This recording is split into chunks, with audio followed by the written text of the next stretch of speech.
What if I told you that FICO was losing its dominance? What if I told you that Vantage is playing for keeps?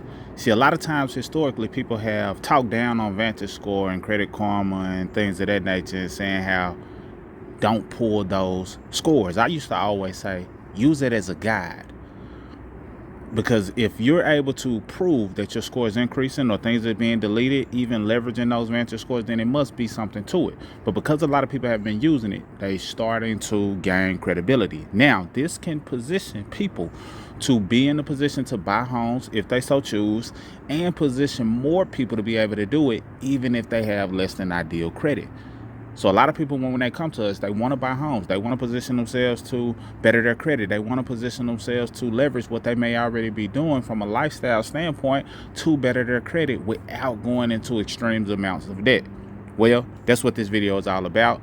Go ahead and tap in, stick around to the end, and I'll show you how you can benefit from this, from something you're already doing, and position yourself to get credit for things that you might have done in the past that may not be contributing to your score. So let's dive straight in. So GSEs start using Vantage Score 4.0 rent payment history in credit underwriting. So GSE is basically government-sponsored entities or enterprises, basically. So government-sponsored enterprises like Fannie Mae, Freddie Mac. You ever heard of those entities? Well, these enterprises are starting to use the Vantage Score 4.0 rent payment history in credit underwriting. This is something that I know will help a lot of people get in position to buy their homes, because when you think about rent reporting, what you got to understand is most people are going to make sure if nothing else get paid, they're going to pay their rent. They're going to make sure they have a roof over their head. And this is not trying to talk to the people who are struggling financially and, they can't pay their bills. But it's crazy how rent wasn't always contributing factor to a person's credit score.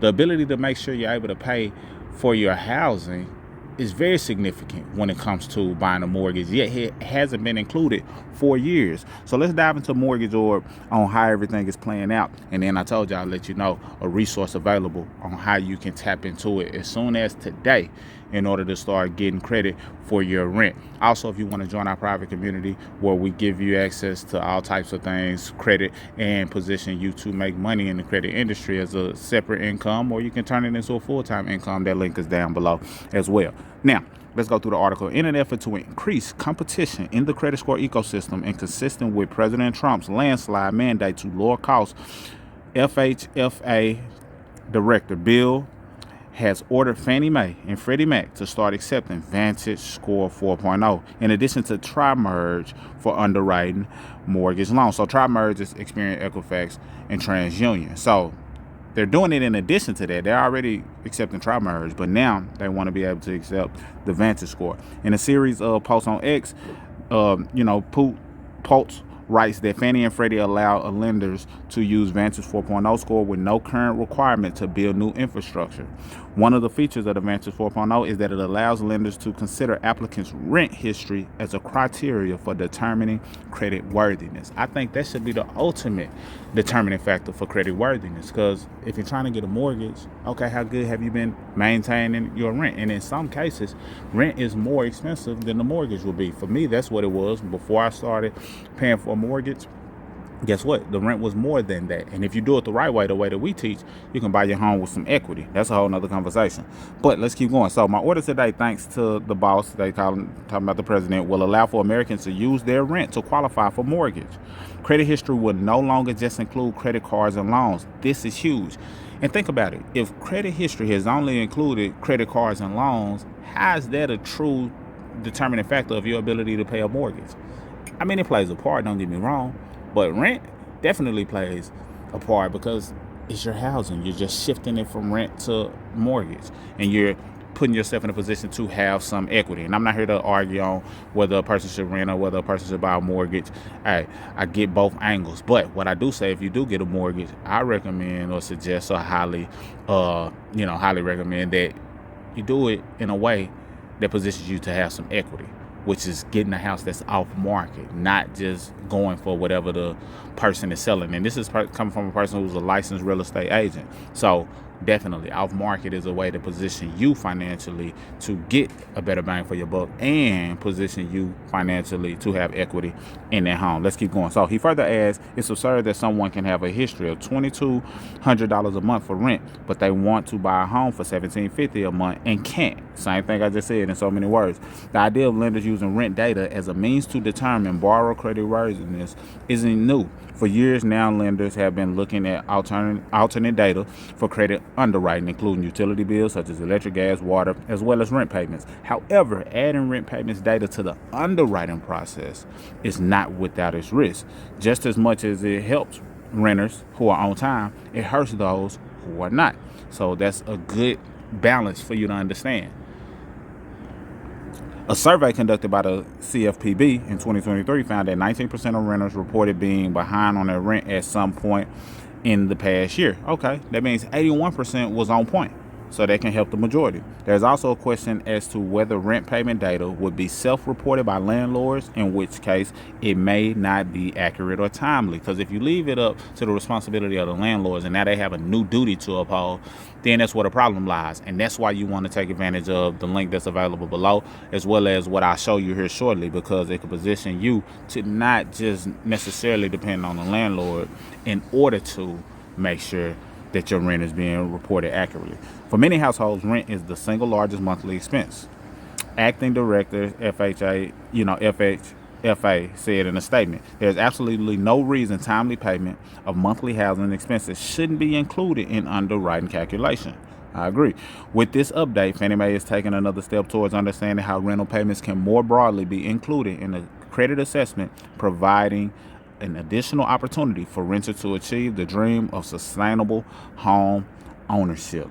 Now, a report from the National Association of Realtors says Fannie Mae will begin factoring in rental payment history starting September 18th. And that's early.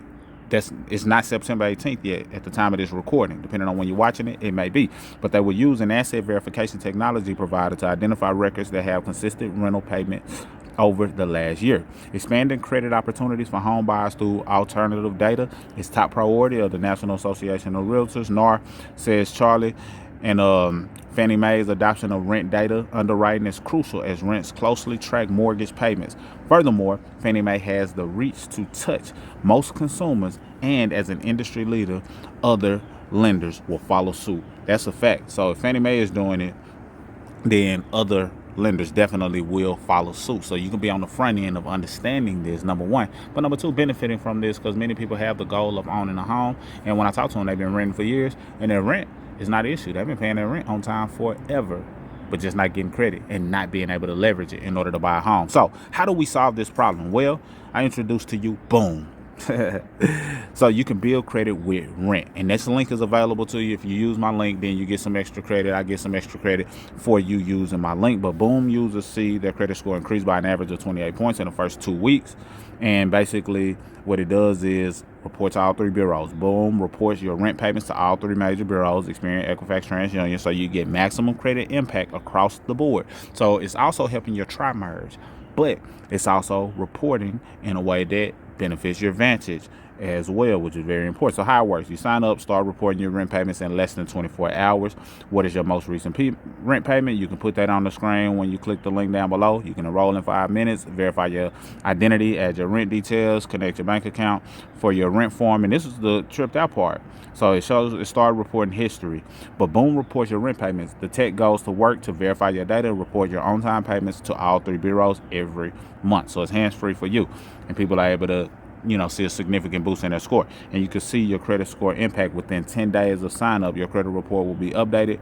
Track your progress in the Boom app. Some Boom users have seen their scores increase by 105 points. 105 points, because what it does is it contributes to your overall credit history. No-brainer pricing. Now, how much is it going to cost? Glad you asked. The most affordable tool to report your past and ongoing rental payments, ongoing rent, $5 a month, but it's billed annually, so $60. $60, but $5 a month, when you do the math from a month-to-month standpoint, since they're going to be reporting monthly. And this includes ongoing rent reporting from this month forward. Only report on-time payments. That's significant. Report to Experian, Equifax, and TransUnion. Continue reporting even if you move. So it moves with you. Credit score tracking included. Now, this is the big bonus.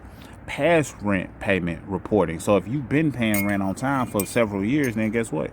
This can also be an opportunity for you to get credit for that, because if you're wondering if you wish you would have started sooner, they got you. You report up to 24 months of past rent payment history with the past reporting add-on. So they go back, they backtrack 2 years and accumulate your previous on-time rental payments and let that add to your score. And many people have seen 100+ point boost off of this alone. So take advantage of this new shift that's happening with you being able to have not so good credit, but leverage your rental history and still put you in a position to buy a home. And if you do it the right way, your mortgage can be less than your rent. And if you do it the right way, you can do it with some equity in it. Consider joining the groups down below. Subscribe, all of those things. Let me know how you feel about this. If you feel this would be something that you benefit from, if you plan to use this link down below in order to tap into reporting your rent and going back up to 2 years. Mr. Smith signing out. Salute.